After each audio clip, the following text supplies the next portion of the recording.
Yes, mfuasi wa channel yetu pendwa ya ROM Yoga Rommy Syliver, ni channel ambayo inakuonyesha michezo mbalimbali, mazoezi mbalimbali, football, lakini pia technology. Katika technology leo tunakuonyesha jinsi ya kuactivate Windows. Leo tuko kiteknolojia zaidi. Hivyo leo nataka nikuonyeshe ni namna gani unaweza ukaongeza speed ya kompyuta yako kama ina stuck, inaenda slow. Maana yake unakuta Windows inataka kubi updated, inataka kuupdateiwa, au kuna vitu unapaswa uviseti, uvipunguze kwenye PC yako au kompyuta yako ili iweze kuwa na speed, isiwe nzito. Kwa hiyo namna gani ya kuupdate Windows? Twende pamoja. Kitu cha kwanza kabisa utaenda kwenye setting, utaklik hapa kwenye startup menu, uende hapa kwenye settings. Ukienda kwenye settings, utapaswa ufungue sehemu, utaletewa kitu kama hiki hapa. Utaenda sehemu ya update and security, utaklik. After you click, utaletewa kitu kama hiki hapa. Utaoneshwa kitu huku pembeni upande wa kushoto, utatafuta sehemu imeandikwa activation, utaklik on activation. Baada ya click, utaletewa kitu kama hiki, unaandika change product key hapa. Unapoona kaufungua hapa, utaklik change product key.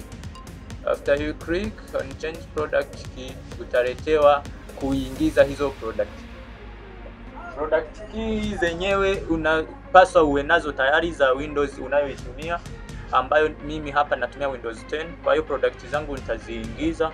Nikishaziingiza, lakini wakati huo uwe umeconnect kompyuta yako na internet. So hapo nimemaliza kuweka product key, napiga next. Nikipiga next, hapo itakuletea activate au cancel. Wewe utaclick on activate.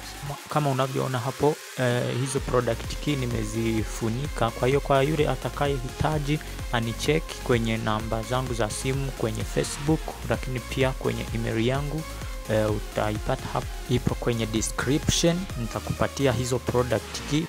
After you click on activate, it will start to process. Kwa hiyo ikianza kuprocess namna hiyo, ndio inakuwa ipo ina activate window.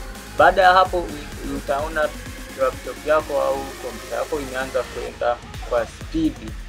Lakini somo linalofuata nitawaonyesha ni namna gani ya kupunguza uzito wa kompyuta yako ikiwa nzito. Kuna mbinu nyingine unaweza ukafanya, pamoja na kwamba njia mojawapo ya kufanya kompyuta yako iwe na speed kwenye process ni kuactivate Windows. Njia nyinginezo zipo, kwamba kuna mafiles yanakuwa yana run wakati fulani wakati hauyatumii. Kwa hiyo itabidi hayo mafaili nikuonyeshe namna ya kuyafunga, na ni mafaili gani unakuta hayatumiki sana. So wait for that session, nitakuletea kwa kipindi kinachokuja.